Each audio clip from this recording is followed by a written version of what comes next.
Hi, this is Jeff Dunnington from 3DWaxMill. I'm creating a rotary design on the 3DWaxMill, and you can see that doing this design, this is the surfacing pass of the tube. The inside finger hole was sized prior to putting on my rotary, and it is now milling 360 degrees with a 3mm bit, going down 3/4 of a millimeter for each Z pass. I had to surface off 3.5 millimeters off the thickness of this tube to prepare for the draft pass and the finish pass, making this shank.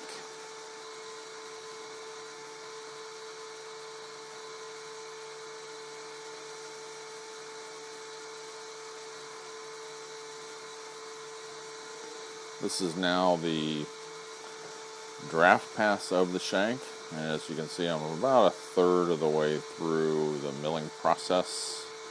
I'm using a 0.5 millimeter flat end mill that I've extended the reach.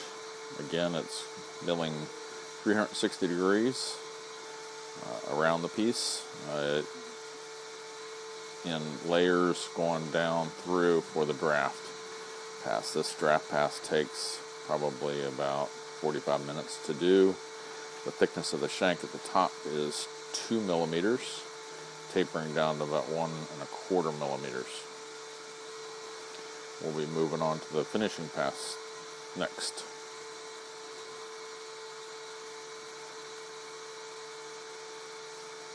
This is the screen for Modula Player 4. That's the milling software. This is an image of the finishing pass.